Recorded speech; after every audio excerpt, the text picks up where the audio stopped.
So you probably clicked on this video to see what I have to say about the PlayStation Portal, because I'm probably going to put some kind of catchy title on it and try to do a nice thumbnail on it talking about, is this device good for you? Should you get it? Is it worth the price?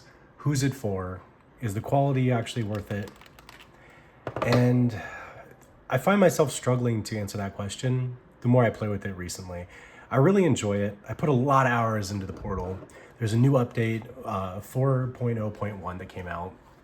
It's really fantastic. It breaks down, the latency is a lot less. There's some settings you can tweak, and it's really fun. I do enjoy the Portal. I've gotten a lot of questions too, so I kind of want to help out the community, give back, and kind of answer some questions for anybody that's interested in the Portal. Then I'm going to give my pros and cons on it, and some alternatives as well too, using things like streaming, using your phone, or using the Steam Decks and things like that. So some of the questions I've gotten is can you use it as a controller on your computer? I don't believe so. I don't think that you can. I haven't seen anything about that. There's some new updates and features. I'll show you how to set it up too. Some other ones, some people are wondering if they have to change their settings on the PS5 for better performance. I have tested that out thoroughly, and yes, you can definitely change settings on your PlayStation 5 to get some better performance other than just plugging it into an Ethernet and direct wiring it. You can change your output settings to 1080p, and from the testing I was doing, it did seem like it dropped down the latency slightly, so that is something you could do. Just go into your settings on your PlayStation 5 and then change your video output to 1080p. It does seem to help. I did find that to be factual. So it could also be a placebo effect from testing it out, but I did test it for about an hour, going back and forth, switching the settings between 4K 60 and then 2K 120, and then back to the 1080p. Did seem to help. So try that out if you're having any kind of issues with latency, and see if it kind of helps out with that. Some other people were asking if the Portal can be played on the same account on the PlayStation as well as on the Portal at the same time. No, you have to have two separate accounts playing, one on the PlayStation 5 and then one on the Portal. You can't have the same account online of both. It'll end up kicking you off whatever you're doing, cloud streaming or remote playing. So that is something that it will do. So keep that in mind if that's one of the reasons that you're looking to grab one of these guys. As far as experience though, it's really good. It's really solid for anybody that's kind of interested in that or is already in the PlayStation ecosystem. Then this is an accessory that is definitely helpful. And if you're one of the people that likes to grab and go and into handheld gaming, I was into PSPs, then Vitas, then the DSs for forever. So I really enjoy the Switch, and the handheld consoles now I think are fantastic. So if you're one of those people, it's a no-brainer. It's a really cheap accessory. Think of it that way. If you already have the PlayStation 5, think of it as an accessory that goes along with it and pairs really, really well. It's great to pick up and go. Look how quickly, we'll go from a blank screen to firing it up, and it's really responsive. It's really good. You've got the haptic feedbacks. You've got the triggers. Breaking it down and taking it apart is really repairable. It's a really good device in that regard. You can get it open box too at places like Best Buy, so you've got those, or you can get it from Best Buy and get those return windows and things like that if you don't like it. I got mine open box, and I paid, I think it was about $160 for it, and it's been really strong, really good unit, and really fun. Playing games like Fortnite Rivals, yeah, the latency's there, but if you're looking to scratch that itch, you're laying in bed at night and you want something that's quick, easy, you don't have any updates you might have to do with the other devices, it's really good for that. The pick up and go aspect of playing on this thing is fantastic. I filmed a bunch of videos to try to do a bunch of edits and cuts and make the video really, really, compelling. Here's shots of me playing this, that, and the other, and it didn't show the breakdown over the signal and things like that too. I couldn't get really good shots of it, even with filming at the 4K and stuff like that. So I just kind of wanted to talk through it. It's great for the price point if you already have the PlayStation 5. If you're looking to get it for the cloud streaming, I think it could be good for that as well too. I mean, it is, essentially a first-party device, really, really solid, controls, really sturdy buttons. You get these haptic feedbacks that are really great, and you can kind of get in and out of cloud streaming, and it's nice. And they even updated things features like the PlayStation button here, so you don't have to. I guess you have to do to get out of this, but for cloud streaming, for instance, you can now use the PlayStation button, which is something they should have done from the get-go, but you can see that they're really trying to, appeal to a wider audience, I guess, and try to get this thing out there into people's hands. And I'll show you guys jumping into a game, how quickly it works.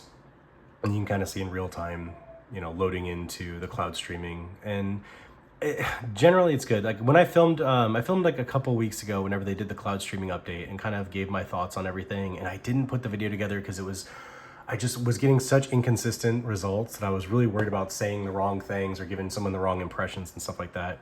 And I was just kind of on the fence about what I was doing. And so taking a little bit more time, then they pumped out a new update and it's better. It's a lot better. So it changed my opinion completely. I was very on the fence about it. I wasn't going to be able to recommend it if you were really, really skeptical about getting it. But I mean, you could see now I just jumped into cloud streaming. I'm trying games that I'd never really normally play. And it's nice having this kind of first party experience and like the hardware feels great. It looks good. The LCD screen, some people have complained about it not being an OLED, but honestly, like the LCD screen looks so good to me. It's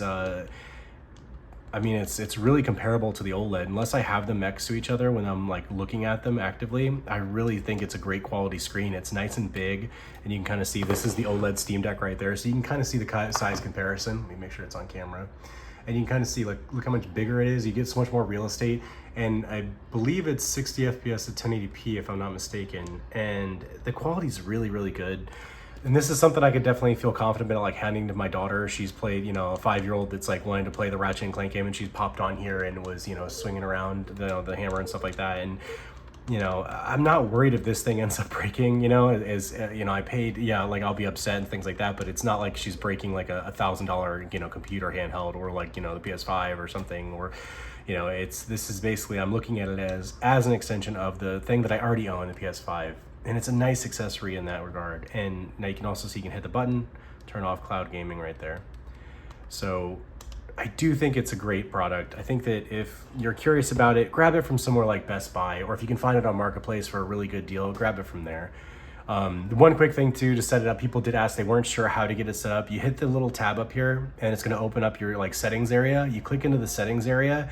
Make sure you go through and check your system software, check the update, because it'll check to make sure you're up to the latest one, so you got the ability to do cloud streaming. Go over here to this beta button here, click cloud streaming beta, then you'll be able to opt in for the beta program. You just click the button over there, you get into the beta program, and then once you do that, it might even ask you to reset. It's not a bad idea to reset this pretty frequently, just because I found that like resetting it kind of helps, reestablish the connection somehow. I'm not like a super savvy tech person in terms of like the ins and outs and things like that. I'm more of an enthusiast, and so I have noticed that like once, if you are having any kind of connection issues, reset the PS5 and the portal. It takes like, maybe 10 seconds to do that and then get back in the game, and you're going and you're moving. So I think that if you're in that situation, then this is for you. This is the kind of thing that is gonna be good for any type of people that are interested in this. It's a cheaper accessory. It's less than like a Pro controller. For instance, like, Xbox Pro controller, this thing was like $200, and it's just a controller that goes along with whatever it is, right?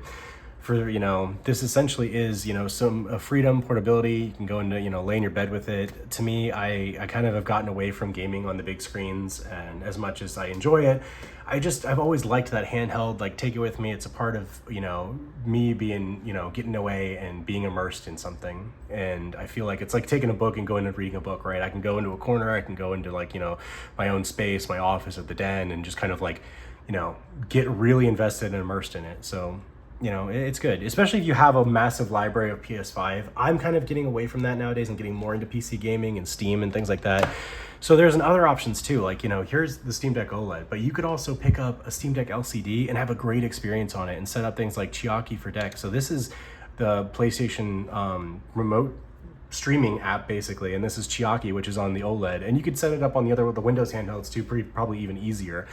So yeah, I've gotten this one set up on here, and you can see it is, I gotta turn the console back on here, but let me turn off the overhead thing because it's just gonna show you like 60 FPS. But one thing that's fantastic about this is that the battery life on these things it's really, really crazy, especially if you're just streaming and remote playing. Like you can get 5, 6, 7, 8 hours on the battery on the Steam Deck OLED, just because it's, you're just streaming. All the hard work is getting done on your PlayStation. And for the most part, it's really solid option as well too. And even if you get the LCD, that's another option too. It's you can probably pick one up used in the secondhand market for similar prices to Portal. So it's kind of, if you're on the fence, what you feel like you can get out of it. I think that the Portal is fantastic because it's a really solid option. First party, feels really good. You can get in and out of things. I imagine they're going to be pushing more support for it. I don't think you'll be disappointed, depending on your gaming style and what you like. I prefer handheld gaming. I like pick up and go and being able to go like, oh, let me run downstairs, let me grab one of my devices that I can just hop on a game real quick and play. You won't go wrong with the Portal. But if you're, more of an enthusiast, you've got a larger library on the PC and you want to tinker around with some things, like, I did an extreme rate shell swap for the OLED here that they sent out to me, and it's, fantastic. I love the tinkering. It's turned into a hobby. I like gaming on the PC stuff side of things. I like trying to get things working. I like trying to, min-max the settings on these things. Really fun. And then being able to pop on here and use the Steam Deck to do that is great. Is a great option too. And you've got the access to the Steam and all the other computer gaming and things like that. You can use Xbox streaming as well too on these devices, and you can get like a Steam Deck LCD. I mean, you can get them as low as like $250. I've seen them. So it's I feel like that's probably more bang for your buck, but it's really up to you and what side of the fence you kind of fall on. But yeah, I kind of hope this helps you guys. Like, I know there's a lot of people that are asking questions, and I get it. Especially before you make a purchase, I do the same thing. I research the hell out of stuff, and I'm kind of like, oh, do I really want to pull the trigger?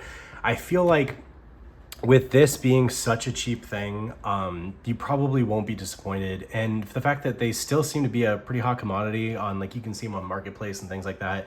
If you really didn't like it, you could get it from Best Buy. You could return it. If you got it, for a Christmas gift for somebody or vice versa, it's not a bad option. If you don't have a PS5, that's one thing too. Like, it could be, oh yeah, I'm remote playing on that, so you can't do that. But you can cloud stream and then remote play on another profile on there. But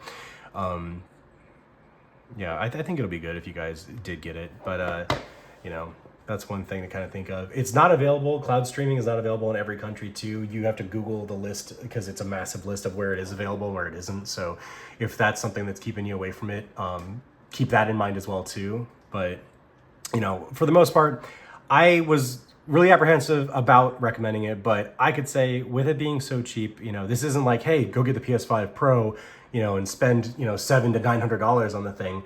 For this, it's worth checking out. It's worth testing. It's worth seeing it. If you like the Sony, ecosystem that you're already a part of, it's like being an Apple or iPhone kind of people. If you're into that ecosystem already, it's worth trying out.